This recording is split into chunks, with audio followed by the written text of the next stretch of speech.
Todo mundo consegue ver aí? Acho que sim, né? Sim, a Renata falou sim, Davi sim, então está beleza. A gente estava pensando numa coisa, eu comentei com o pessoal da primeira aula. Eu acho que muita gente teve esse momento hoje de manhã, né?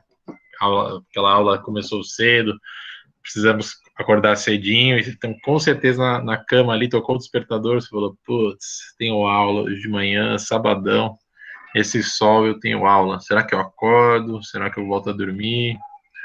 Aí você pensou, putz, mas se eu não acordar agora, eu vou perder a aula, o dia vai começar mais tarde, vou ficar com aquele sentimento ruim.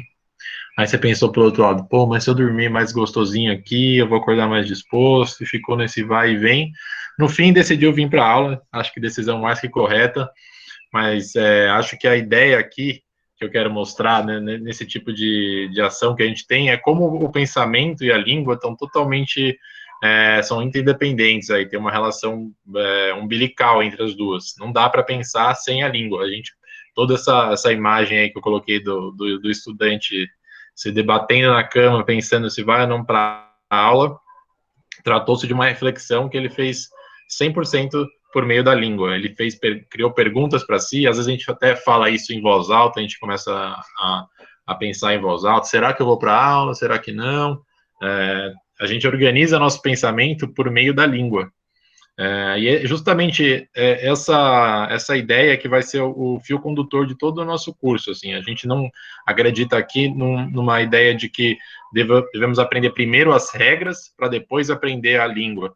Pelo contrário, a gente pensa já totalmente pela língua. Então, vamos tentar pensar em organizar o pensamento e dessa forma organizar a nossa linguagem, a nossa escrita, a nossa fala. E é justamente essa ideia que eu coloquei aí na primeira linha da apresentação. Aprender a escrever é aprender a pensar, é aprender a organizar seu pensamento. Porque justamente essa faculdade, essa ação tão humana que é pensar, que diferencia os humanos dos outros animais, tá totalmente interdependente com a língua. E um elemento da língua que é muito importante é o vocabulário, né? O vocabulário aí que permite a gente pensar com maior clareza, com exatidão nas palavras, nas ideias, se a gente tem um vocabulário específico para aquela ideia que a gente está pensando, um vocabulário exato que dê justamente a imagem que a gente quer passar de uma forma exata. Então, um dos elementos fundamentais aí no aprendizado da língua é ter esse norte de enriquecer o vocabulário. Ele que vai ser a principal ferramenta da linguagem e, portanto, da reflexão. Se a gente para pensar, uma pessoa com um vocabulário mais rico, mais ativo, é uma pessoa que consegue ter um pensamento mais profundo, um processo de reflexão mais complexo, porque ele tem mais palavras, mais significados na mente dele, que ele vai conseguir raciocinar utilizando deles. Por outro lado, uma pessoa que não tem muito vocabulário, ela vai ter um pensamento, uma reflexão mais restrita, mais rudimentar. Então, aquele famoso exemplo, né? Você vai ali no cinema, vê um filmaço, e aí vem alguém perguntar para você, pô, e aí, viu aquele filme, né? Legal, o que você achou? Pô, achei muito legal, hein? Interessante esse filme, muito, muito bonito, muito legal. E aí fica a pessoa ouve aquilo e fala, pô, a pessoa gostou, né? Isso eu consegui entender, mas além disso, que legal, interessante, bonito ali me passou? Uma ideia bem genérica de que o filme é bom, mas não me deu nenhum elemento exato assim do filme. Justamente por se tratar de um vocabulário muito genérico, né? Essas palavras interessante, legal, não tem um significado muito específico. Elas são adjetivos aí utilizados de forma muito genérica. Eles não têm como característica essa ideia de, tipo, agora eu vou mostrar exatamente o que eu estou pensando. Esse filme é interessante. Não, esse filme é muito emocionante, é um pouco melhor já. Então, a ideia de você ter um vocabulário que seja grande, seja vasto, que te dê ferramentas para ser preciso, aí é um ponto fundamental da língua. E aí são os nossos valores aqui do nosso curso de texto, são clareza, objetividade e coerência. É justamente a forma como você organiza o seu pensamento e vai organizar o seu texto por consequência, que estão relacionados com um vocabulário rico. Você só vai ser claro, você só vai ser objetivo e coerente se você for muito preciso e utilizar as palavras que que transmitam com exatidão a ideia que você quer passar. Um filme legal, interessante, você não está sendo muito claro, não está sendo muito objetivo, pelo contrário, está sendo muito genérico. E eu falo isso, não é, então é fácil aprender português assim, né? Gente, isso é o que as provas estão pedindo. As provas estão pedindo cada vez menos análise sintática, aquela coisa bem teórica, e estão muito mais pautados na interpretação de texto, no domínio de vocabulário. A gente vai fazer uma questão aqui que, para mim, mostra bastante essa ideia, mas antes eu quero que vocês assistam esse filmezinho. Opa, tomei um olé aqui. Assistam esse filmezinho que mostra um poeta, uma poesia, falando sobre a importância do uso das palavras, como um poeta deve ter a sua linguagem, como a linguagem da poesia deve ser. Deixa eu aumentar o volume. Uma linguagem que corte o fôlego, rasante, talhante, cortante. Essa deve ser a linguagem do poeta, linguagem de aços exatos, de relâmpagos afiados, de agudos incansáveis, de navalhas reluzentes, uma dentadura que tritune o eu, tu, ele, nós, vós, eles, um vento de punhais que desonre as famílias, os templos, as bibliotecas, os cárceres, os bordéis, os colégios, os manicômios, as fábricas, as academias, os cartórios, as delegacias, os bancos, as amizades, as tabernas, a revolução, a caridade, a justiça, as crenças, os erros, a esperança, as verdades, as verdades inúteis. Gente, para na riqueza do vocabulário dele, e eu vou voltar aqui no comecinho, reparem como o poema se diz como a linguagem que corte o fôlego, como é a linguagem do poeta que quer cortar o fôlego deve ser. Repare nas imagens e na precisão da linguagem dele. Uma linguagem que corte o fôlego, rasante, talhante, cortante. Essa deve ser a linguagem do poeta. Essa deve ser a linguagem do poeta, rasante, cortante, talhante. Rasante é uma linguagem que vem de baixo, rasante, na raiz dos problemas, na raiz do que você quer falar. Talhante e cortante, são ideias de cortar. Ela é forte, ela vem e corta, ela causa uma dor, um sentimento. Linguagem de aços exatos, de relâmpagos afiados, de agudos incansáveis. De aços exatos, é uma palavra quase feita na indústria, precisa para aquilo, de agudos afiados, ela é muito aguda, ela é muito precisa, e por isso ela é clara. O poema, se ele é um poema muito genérico, ele não vai pegar a sua emoção, porque justamente você ficar usando ideias olha essa árvore, que bonita, que interessante, que legal, ela não traz um sentimento, porque ela é muito genérica, ela não traz uma imagem para você, é uma coisa muito abstrata. O poeta, a linguagem que corte o fôlego, que esse poeta quer passar para a gente, ele está falando que você tem que ter uma linguagem exata, forte, precisa para passar uma emoção e comunicar bem. Muito bonito, muito legal, mas ainda tem aquela desconfiança, né? Mas, poxa, será que isso aí cai em prova mesmo ou vocês estão me enganando? Vamos ver aqui, ó, Enem 2018. Vou ler a questão para vocês. A história do futebol é uma triste viagem do prazer ao dever. O jogo se transformou em espetáculo, com poucos protagonistas e muitos espectadores. Futebol para olhar. E o espetáculo se transformou num dos negócios mais lucrativos do mundo, que não é organizado para ser jogado, mas para impedir que se jogue. A tecnocracia do esporte profissional foi impondo um futebol de pura velocidade e muita força, que renuncia à alegria, atrofia a fantasia e proíbe a ousadia. Por sorte ainda aparece nos campos algum atrevido que sai do roteiro e comete o disparate de driblar o time adversário inteirinho, além do juiz e do público das arquibancadas, pelo puro prazer do corpo que se lança na proibida aventura da liberdade. E aí a pergunta vem lá, né? O texto indica que as mudanças nas práticas corporais, especificamente no futebol, tal. Gente, tem muitas questões. O grosso do Enem é a interpretação de texto. A gente fez uma análise aqui no grupo de texto de todas as questões de português no Enem. Maioria maioria, cerca de 70% das questões são interpretação de texto. Dentro desse campo de interpretação de texto, há algumas habilidades que se cobram. Algumas perguntas cobram a habilidade aí de você relacionar frases, de relacionar imagens com frases, de analisar ironia, analisar recursos de linguagem, e algumas unicamente uma interpretação simples, que quer captar se você tem um domínio do vocabulário utilizado nesse texto. Essa questão é um exemplo claro dessa. Se você entendeu todas as palavras, as ideias aí são bastante simples, assim. Tem algumas palavras, acho que são... Se você conseguiu captar o que ela você consegue matar, até pela a forma como as perguntas são colocadas, as opções são colocadas.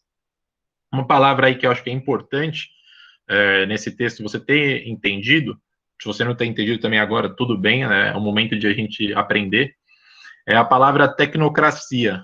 Alguém sabe me dizer o que quer dizer tecnocracia? Ou tem alguma ideia do que seja tecnocracia?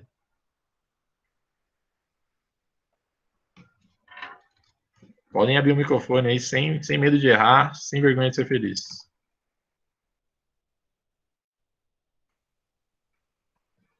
Ninguém? Tecnocracia, o que quer dizer isso? O que parece essa palavra tecnocracia? Lembra alguma outra palavra? Ó, o Davi falou, algum regime que é constituído ou pautado em técnicas. Gostei, Davi, acho que é por aí. Por que você pensou que é algum regime? Da onde veio essa ideia de algum regime? Manda bala, Davi. Pelo final, em cracia. Cracia, a gente tem alguma outra palavra? Democracia? É isso, Davi? Isso. Cracia quer dizer governo em grego. Democracia, como a gente já viu aí nas aulas de história, é o governo lá da Grécia Antiga que nos inspirou e nos inspira até hoje a fazer um governo de todos. Demo é todos, cracia, governo. Então é o governo de todo mundo, com aspas aí para a democracia grega, que não era bem para todo mundo. Mas a tecnocracia, então, como bem colocado pelo Davi, é o governo da técnica. Então, é a técnica, é aquela teoria que vai governar. Aqui a teoria, o condicionamento físico que vai governar o futebol, como ele está colocando. A tecnocracia do esporte profissional foi impondo um futebol de pura velocidade e muita força, que renuncia à alegria, atrofia a fantasia e proíbe a ousadia. Futebol, que é conhecido por todo mundo pelos dribles, pelos lances bonitos, aí está sendo criticado pelo Eduardo Galeano como algo que está perdendo esse aspecto mágico dele, livre, irreverente dele, para esse lado sisudo, tecnocrata, estrito, físico. Essa é a ideia que ele está passando. E exatamente isso que o Enem vai perguntar aqui para a gente. Ele quer saber se a gente entendeu essa ideia e o significado dessas palavras. Sabendo o vocabulário, você mata essa questão facinho, gente. O texto indica que as mudanças nas práticas corporais, especificamente no futebol, alternativa A, fomentar uma tecnocracia, promovendo uma vivência mais lúdica e irreverente. Ó, se a gente entender o significado de tecnocracia, a gente vê que ele está tentando enganar a gente nessa alternativa, porque tecnocracia é justamente o contrário de lúdico e irreverente. Lúdico, já deixo uma liçãozinha de casa. Procurem exatamente o significado. Não sei se todo mundo sabe o que quer dizer lúdico, mas lúdico tem a ver com brincadeira, com irreverência, com uma coisa divertida, uma coisa livre, uma coisa muito parecida com o drible no futebol, né? Uma coisa que sai do script, sai do certinho. O drible é uma coisa muito criativa, muito lúdica. Então não é a tecnocracia. A tecnocracia é justamente o que o autor está criticando. Alternativa B, promoveram o surgimento de atletas mais habilidosos para que fossem inovadores. Muito parecido com a A, errada também. Está tentando associar a ideia de tecnocracia com a ideia de atletas mais habilidosos, não é isso. Alternativa C, incentivaram a associação dessa manifestação à fruição, favorecendo o improviso. Tentou também embolar a gente no jogo das palavras. a manifestação, a fruição, favorecendo o improviso. O improviso é muito mais com drible, né? A técnica não tem improviso. Na tecnocracia é o futebol da técnica, do manual ali, do passe, do físico, da velocidade, como ele colocou no texto. Não é o improviso é o drible. Errada também. Alternativa D, tornar a modalidade em um produto a ser consumido, negando sua dimensão criativa. Acho que é essa, né, gente? Ele justamente está criticando esse lado produto do futebol, o lado de poucos protagonistas e muitos espectadores. Futebol para o olhar se transformou num dos negócios mais lucrativos do mundo. Então, se a gente identificou essas palavras, esses significados no texto, a gente matou essa questão de forma fácil. E é justamente isso que eu quero colocar como um norte aí do curso para vocês. É muito importante, a partir de agora, você ter um olhar de estudante em relação às palavras, em relação à língua. Toda vez que viu aquela palavra que você não entendeu, que você não conhece muito bem, procura no dicionário. Se você não tem um dicionário aí na sua casa em papel, procura no Google. O Google tem dicionários e sempre coloca o nome da palavra, a palavra e coloca dicionário no Google, porque às vezes você coloca só a palavra, o significado vai aparecer de uma forma muito simples. Leia a definição do dicionário. O dicionário é muito explicativo, ele usa uma linguagem muito precisa, pouco genérica. Então ele vai te passar a ideia exatamente do significado dessa palavra. Aqui eu vou mostrar também um outro exemplo de como essa ideia de genérico e específico é muito importante para você construir a linguagem, construir um texto de qualidade. E a gente vai com certeza ter isso aí, né, como desafio para vocês na redação, né? Redação pede temas polêmicos, pede uma opinião de você, uma opinião original, uma opinião específica de você, e é justamente isso. O corretor do Enem, ele não quer que você seja genérico, ele não quer que você caia naqueles chavões, ele quer a sua ideia precisa, a sua ideia complexa. Um exemplo aqui, clássico de uma fala: o Brasil é um país problemático. Você vê aquele tema da redação falando sobre os problemas do Brasil, você fala, bom, vou colocar minha tese como o Brasil é um país problemático. Mas isso aí, para mim, assim, não quer dizer tanta coisa, assim, porque problemático, no limite, todo mundo é. Todo mundo problemático quer dizer que tem problemas. Eu tenho problemas, imagino que todo mundo aqui tenha problemas, todos os países tenham problemas, e falar que o Brasil é um país problemático é uma coisa bem genérica. Não especifica o Brasil, não especifica os problemas do Brasil, então, no limite, não me passa uma imagem muito original, muito assertiva do que você queira falar. É uma coisa muito genérica, é um famoso chavão, né? Putz, o Brasil tá foda, muitos problemas, né? Aquela coisa que não diz muita coisa. Aí eu tentei melhorar um pouco aqui no segundo passo. O Brasil é um país com problemas estruturais. Aqui eu já dei uma caracterizada, uma valorizada aí nos problemas. Que tipo de problemas são esses? São problemas estruturais. Então, eu já estou dando uma característica. Não é um problema de hoje, não é um problema corriqueiro, é um problema grande, que envolve estruturas, um problema complexo. Já deu uma outra cara para minha afirmação aqui, para minha possível tese de redação. Tainá colocou, fica até mais fácil pegar um vocabulário legal para quando for ler isso. Exatamente, Tainá. A gente procura essa postura de estudante, de ir atrás das palavras que você não sabe, ouvir uma palavra e pesquisar, ajuda muito a gente a ler uns machados da vida, porque os machados da vida são aquelas pessoas que são loucas por uma palavra, eles amam as palavras, eles vão ter aquela linguagem cortante do poema, porque ele quer achar justamente uma palavra exata para te passar uma sensação, uma emoção. Aqui, tentei especificar um pouco mais essa minha afirmação. Historicamente, o Brasil é um país com problemas estruturais. Já dei uma dimensão temporal para a minha afirmação. Esses problemas grandes, complexos, são problemas de estruturas, eles são históricos no Brasil. Ou seja, não é de hoje isso. Vem de muito tempo atrás. E aqui eu já estou demonstrando toda uma complexidade do meu pensamento. Eu estou identificando que o problema do Brasil é grande, ele é estrutural e ele é histórico. Mas ainda assim, eu não sei que tipo de problema é esse. Então vamos tentar dar mais uma camada de especificidade, de precisão, de clareza para a ideia que eu quero passar. Historicamente, o Brasil é um país com problemas estruturais nos campos da saúde, da educação e da distribuição de renda. Aqui está uma ideia objetiva, precisa e complexa. Historicamente, uma dimensão temporal, não são problemas de hoje. O Brasil é um país com problemas estruturais. Os problemas são grandes, são históricos. E eu estou falando de onde eles são, nos campos da saúde, da educação e da distribuição de renda. Isso aqui poderia ser muito bem a sua tese numa redação que queira que você dialogue, reflita e aponte a sua ideia sobre os problemas, sobre os dilemas do Brasil. Por que o Brasil não vai para frente? Poderia ser um tema de redação aí que você vai ver. Então, a ideia aqui é sair do genérico, sair dos chavões e buscar uma coisa muito mais precisa, objetiva. Utilizar o vocabulário aí que você tem, que você vai aprender até a prova, para demonstrar com exatidão a ideia que você quer passar, unindo linguagem e pensamento.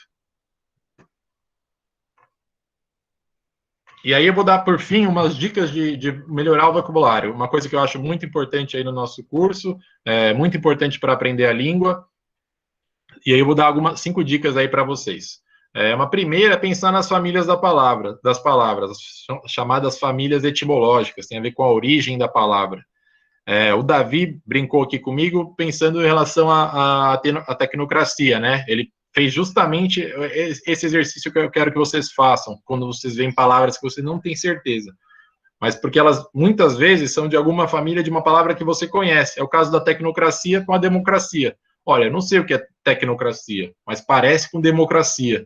Eu não sei também, mas tecno parece com tecnologia, com técnica. Então, eu consigo fazer essa associação na minha cabeça e propor um significado, que geralmente vai estar certo. Dei um outro exemplo para vocês na apresentação. Olha quantas palavras estão dentro da família de comum. Incomum, comunitário, comunidade, descomunal, comunicar, comunal, comunidade, comunitário, comunitário eu coloquei 2 vezes. Mas então, por exemplo, você vê lá numa frase, a palavra descomunal. Você fala, puxa, não sei o que é essa palavra, mas deixa eu ver o que tem dentro dela. Consigo identificar qual que é a família dessa palavra, da onde ela vem? Comunal. Comunal vem de comum, né? E des é meio uma negação, né? Desnecessário, assim. Então, descomunal, será que é fora do comum? É exatamente isso, gente. É esse exercício que a gente pode fazer para aprender as palavras. Se você falar, esse atleta tem uma força descomunal, você está falando que ele tem uma força fora do comum. Outra forma de aprender vocabulários, novas experiências, conversar, leitura, filmes, vídeos, músicas, sempre vai ter uma palavra aí que você não domina, você não tem certeza sobre o significado dela, e essa postura de estudante em relação às palavras é essencial. Viu aquela palavra? Não deixa passar. Estou estudando, eu sou um estudante da língua, eu vou fazer provas agora no final do ano para entrar na faculdade, eu não vou deixar passar a oportunidade de aprender uma nova palavra para eu poder usar, para eu poder pensar com mais complexidade, com mais precisão, ser mais objetivo no jeito que eu falo, ser menos genérico, passar uma ideia com mais imagens, uma linguagem cortante, como o poeta lá colocou para a gente. Conversar com pessoas mais velhas, eles sempre têm palavras diferentes das que a gente usa, conversar com pessoas de áreas diferentes. Você sempre vai aprender palavras nesse tipo de experiência. E é essa postura de estudante, gente. Viu uma palavra complicada? Anota ali. Leu no texto uma palavra que você não entendeu? Grifa ela, vai no Google, ou se você tem o dicionário na mão, que eu acho uma coisa divertida, pegar o dicionário, abrir, procura lá a palavra. Lúdico, que é a palavra que eu já coloquei aí, que eu acho que vocês deveriam procurar. Lúdico, dicionário, põe no Google, ou procura o lúdico no livrinho do dicionário. Veja o significado. E mais importante, use essa palavra. Depois de você ter entendido o significado dela, use ela. Associe ela na sua fala, absorva ela. Fala, então eu já aprendi que é lúdico, vou colocar aqui no meu texto, vou falar mais precisamente, vou dar uma ideia muito mais objetiva. Use ela, tome ela para si. Você aprendeu ela é sua agora. É isso, colocar em prática. E, por fim, eu vou pedir uma lição de casa para vocês, que é fazer uma paráfrase de um texto de opinião aí que a gente vai mandar no grupo para vocês. Uma paráfrase é um tipo de texto explicativo, é um texto falando sobre um outro texto, é um texto, uma certa tradução de um texto para a própria língua. Eu quero que vocês deem o que vocês entenderam do texto que eu vou mandar para vocês fazerem, lerem, vocês escreverem, olha, esse texto está falando disso, disso e disso, na sua forma de entender. Traduzam esse texto, usem um vocabulário, sejam precisos, usem o vocabulário que vocês têm. Se vocês não entenderem uma palavra, procurem. e façam esse texto explicativo sobre o artigo de opinião que eu vou dar e me mandem. Esse exercício é ótimo para aprender palavras, porque obriga você a lidar com sinônimos, lidar com explicação, você vai precisar me dar uma imagem exata do que o outro texto estava querendo passar. Essa postura que eu acho que vai ser muito importante para a gente aprender a língua de um jeito mais legal, menos cheio de regras e muito mais relativo ao nosso jeito de pensar, gente. Vou passar agora para a Gabi. Oi, pessoal. Vou me apresentar rapidamente aqui, para caso algum aluno entrou depois. Eu sou a Gabriele, vou dar aula aqui na frente de texto também. Faço letras na USP. Qualquer dúvida, podem ligar o microfone, mandem no chat que o Luiz vai estar ali dando uma atenção para vocês, tá bom? Tornem isso o mais natural possível. Podem ligar para dar algum complemento no que eu estou falando, tá bom? Bom, pessoal, acho que todo mundo aqui, quando pensa em aula de português, pensa em regras, né? Ai, que chato, vou aprender um monte de regra de gramática, estudar português é muito chato. E é isso que eu quero desconstruir aqui hoje, antes de entrar no conteúdo propriamente dito, que é algo muito importante. Pessoal, a língua é algo totalmente flexível, totalmente mutável. É muito além das regras de gramática que nós aprendemos na escola. Certo? Ela é muito flexível e mutável porque nós, falantes, estamos expostos a diferentes contextos. Tanto, por exemplo, eu moro num lugar, você em outro. Você está exposto a uma outra região ou você está exposto a um outro local de fala no sentido geográfico ou no sentido de posição social. Você tem uma posição diferente de outra pessoa. Você vai usar a língua de um outro jeito, você vai ter um outro vocabulário.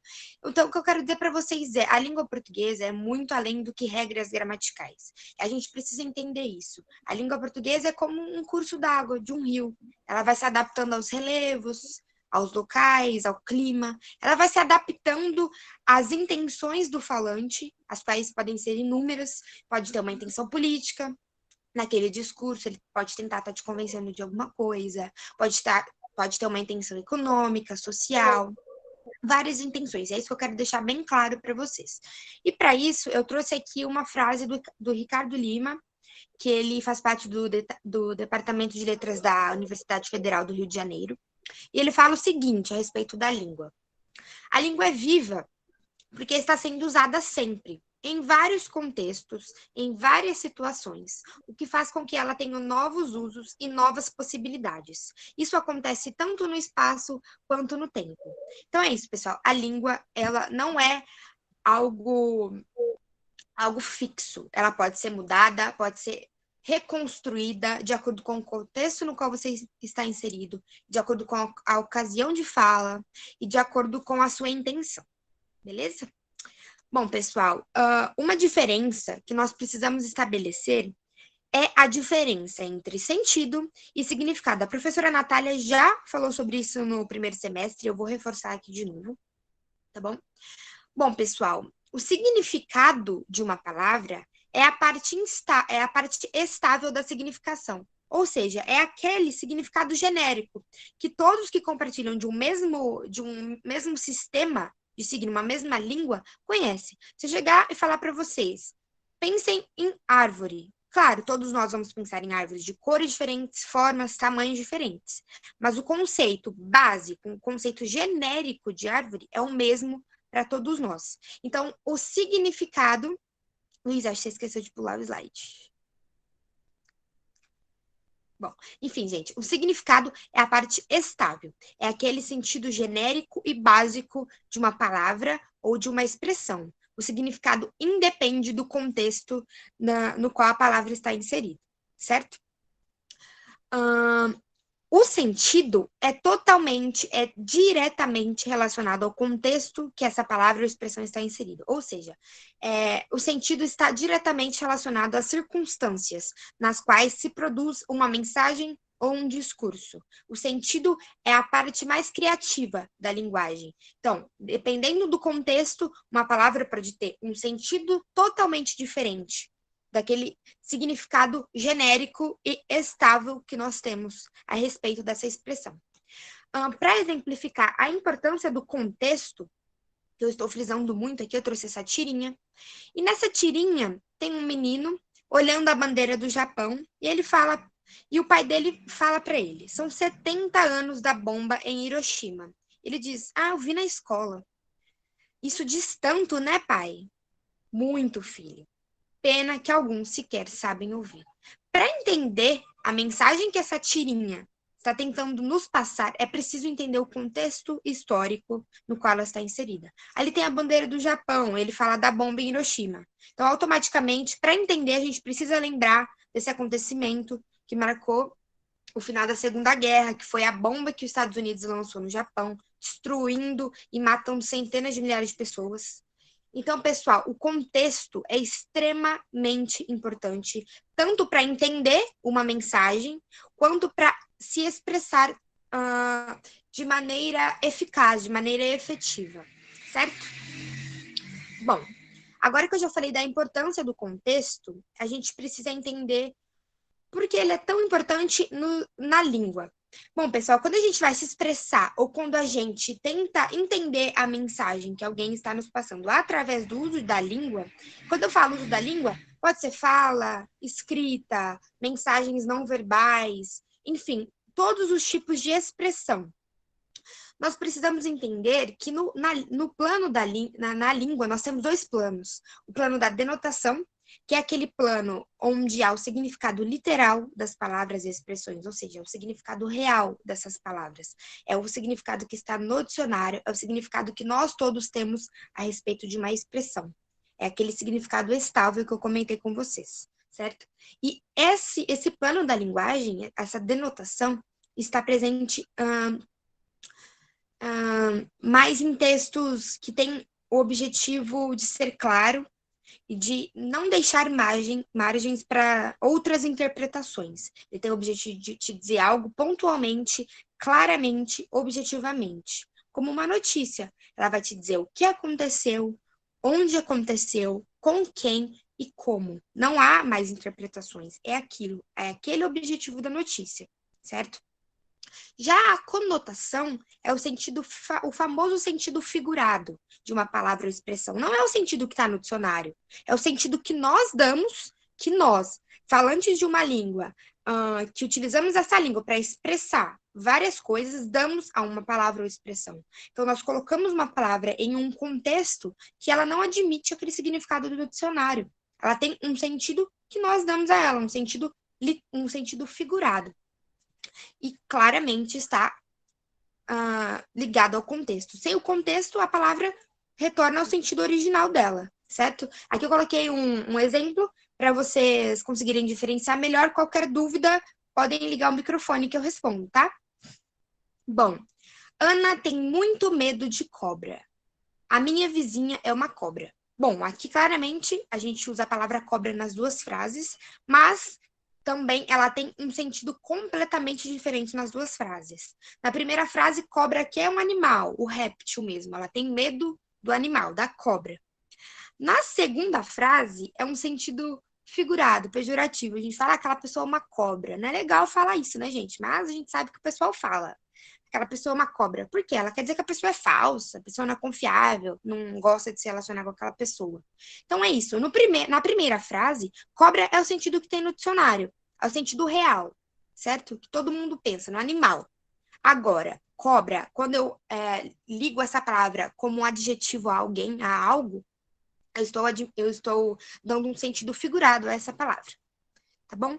E para falar um pouco mais e deixar bem palpável essa explicação, porque acho que falar só da teoria e não mostrar como isso nos cerca, como isso nos influencia na sociedade, eu vou trazer uma poesia para vocês, do prestigiado Carlos Drummond de Andrade, uma poesia muito importante para o modernismo, para explicar para vocês, para mostrar como a conotação está presente no nosso dia a dia, na nossa fala, nos nossos livros, na nossa literatura, nas músicas. A conotação é muito presente nas músicas, prestem atenção nas músicas que vocês ouvem, vocês vão ver palavras com sentido figurado.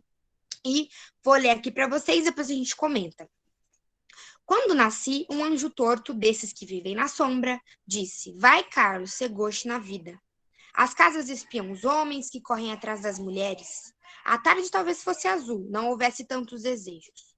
O bonde passa cheio de pernas, pernas brancas, pretas, amarelas. Para que tanta perna, meu Deus? Pergunta meu coração.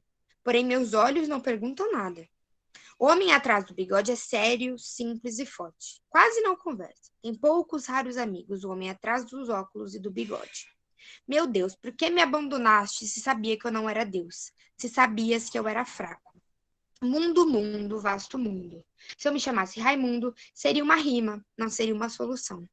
Mundo, mundo, vasto mundo, mais vasto é meu coração. Eu não devia te dizer, mas essa lua, esse conhaque, botam a gente comovido como o diabo. Bom, pessoal, eu sublinhei algumas expressões aqui que tem um sentido conotativo e a gente vai discutir. Quando ele coloca anjo torto e na mesma estrofe a palavra gauche, que em francês significa esquerdo, torto, avesso, ele quis dar uma nova significação, um novo sentido à palavra torto, não um sentido que está no dicionário, um sentido conotativo, certo? Assim como em as casas espiam os homens. As casas não espiam literalmente os homens, certo? Aqui ele usa a personificação, ele dá vida a um objeto inanimado para dar maior expressividade ao poema. O bonde passa cheio de pernas. O bonde literalmente tem pernas? Não, aqui ele usa pernas para dizer pessoas, muitas pessoas juntas. Ele diz a parte pelo todo. A parte perna, que significa pessoas, certo? A figura de linguagem metonímia também traz muita expressividade para o poema.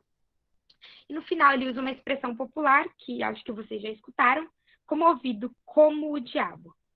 Então, gente, é extremamente importante quando vocês leem livros, poemas, escutem músicas, vocês prestem atenção que o sentido figurado está em todos os locais. A gente precisa prestar atenção para parar dessa ideia de que ensinar português é só regra. Não, o português está a todo momento, em todos os lugares com vocês. Tá bom? Bom, acho que dá tempo de fazer o exercício, né? Então, eu vou fazer o exercício com vocês do Enem de 2009, tá bom? Vou ler o enunciado com vocês e a gente discute as alternativas e vocês me dizem o palpite de vocês, de qual seria a correta. Bom, texto 1. No meio do caminho tinha uma pedra. Tinha uma pedra no meio do caminho. Tinha uma pedra no meio do caminho, tinha uma pedra. Texto 2. As lavadeiras de Mossoró, cada uma tem sua pedra no rio. Cada pedra é herança de família, passando de mãe a filha, de filha a neta, como vão passando as águas no tempo. A lavadeira e a pedra formam um ente especial, que se divide e se reúne ao sabor do trabalho. Se a mulher entoa uma canção, percebe-se que nova pedra a acompanha em surdina. Então, aqui, a palavra pedra é repetida nos dois textos. Vamos ver a pergunta. Com base na leitura dos textos, é possível estabelecer uma relação entre forma e conteúdo da palavra pedra, por meio da qual se observa. Bom, a letra A diz que o emprego em ambos os textos do sentido conotativo da palavra pedra. Vocês acham que nos dois textos pedra tem sentido conotativo? Alguém quer ligar o microfone? Quer falar no chat? Alguém tem uma opinião? Vamos lá, gente.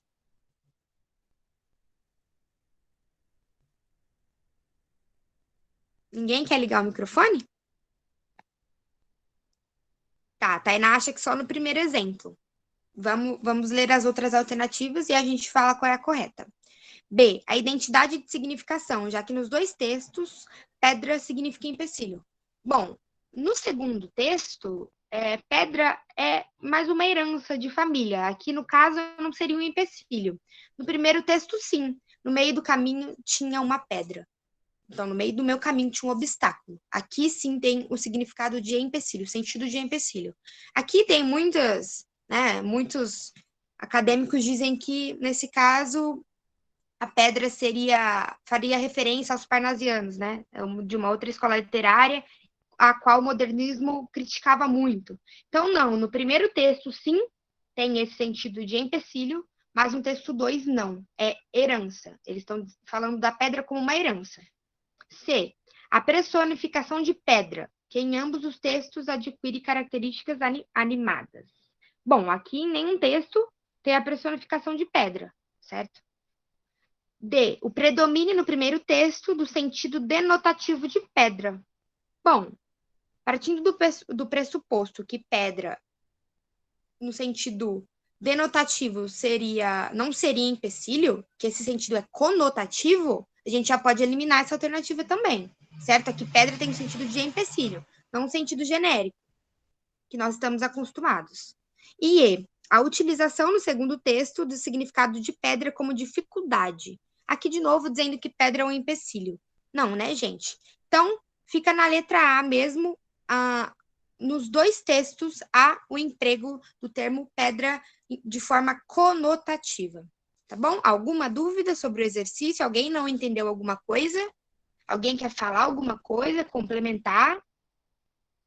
Podem mandar aqui no chat, se vocês não quiserem abrir o microfone. Tainá, você entendeu? Você entendeu por que nos dois textos pedra tem um sentido conotativo? Você disse que só no primeiro exemplo, né, tinha sentido conotativo.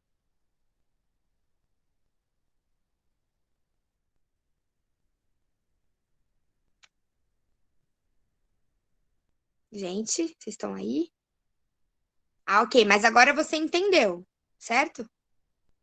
Ou quer que eu explique de novo?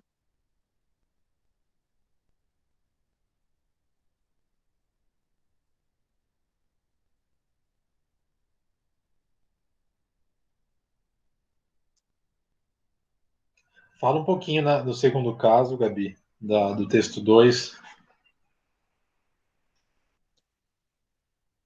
Ah, ok. Vou explicar de novo. Bom, gente, ali no segundo texto, ele está dizendo que a pedra, para essa comunidade, para essas lavadeiras de Mossoró, significa uma herança de família. Então, ali a pedra, ela não tem o sentido denotativo de pedra, que seria essa pedra que a gente encontra na rua, o sentido que está no dicionário, não seria esse sentido, seria um sentido conotativo, porque traz uma lembrança afetiva para essa comunidade, certo? Então, a pedra também no segundo texto como tem esse sentido afetivo, também tem esse sentido conotativo, por ser um sentido figurado, e não o sentido literal de pedra que está no dicionário. Ficou mais claro, Tainá?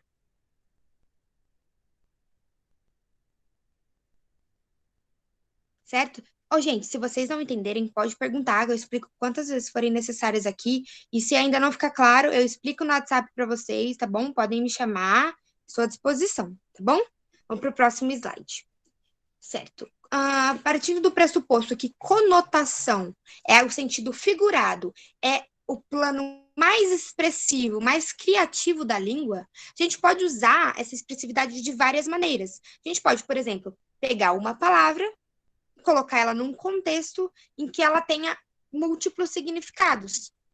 Isso é chamado de polissemia, é um fenômeno expressivo da linguagem, é um recurso expressivo que é muito utilizado em músicas, em poemas, enfim, quando eu pego uma palavra, coloco ela num contexto que ela não quer dizer o significado original dela, ou seja, ela tem um outro sentido.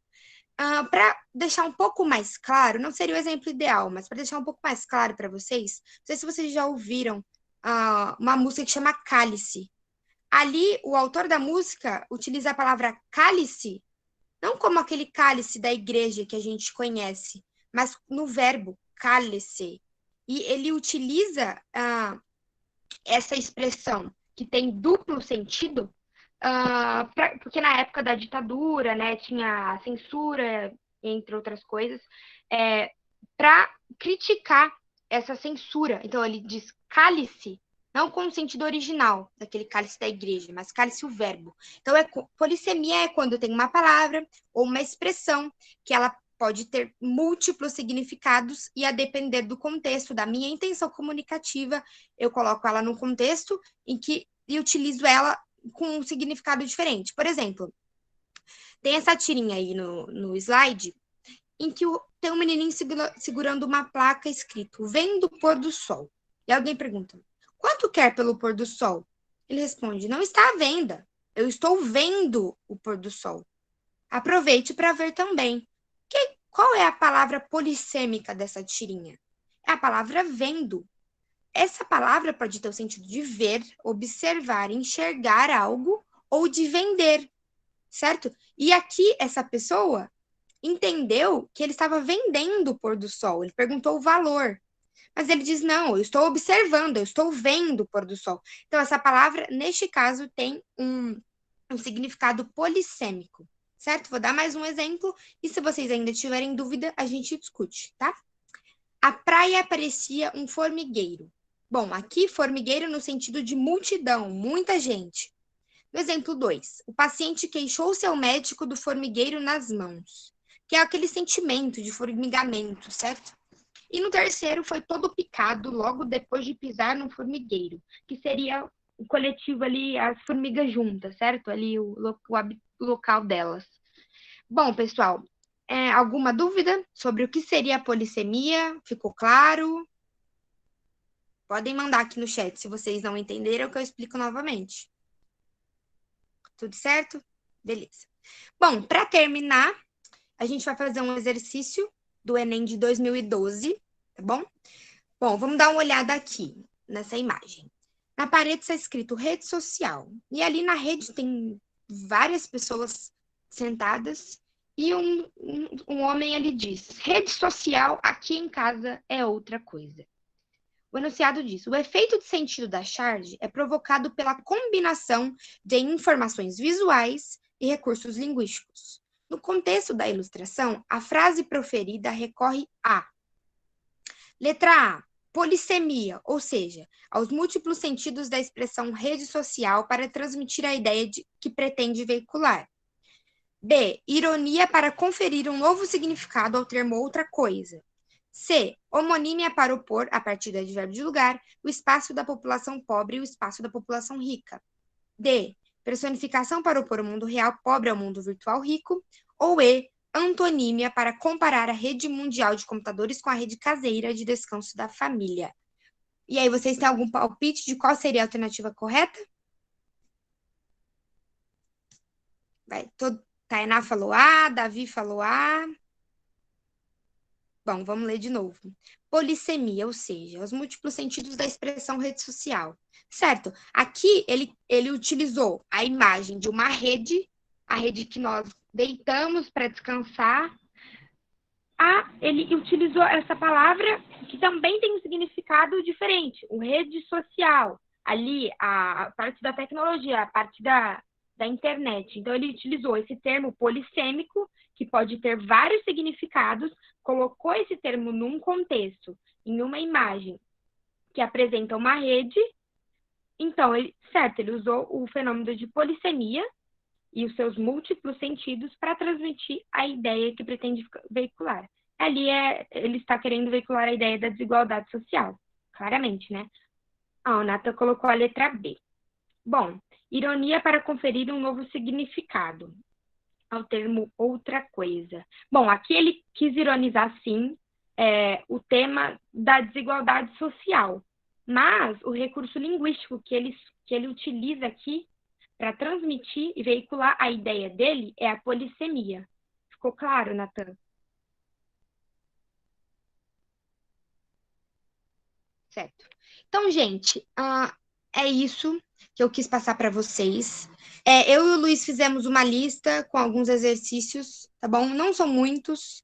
Isso, o Luiz falou, a B é uma pegadinha, assim. Ela quis te dizer ali o tema da charge, mas ela está perguntando outra coisa. Ela está perguntando de recursos linguísticos. Então, precisa prestar atenção no comando do enunciado, certo?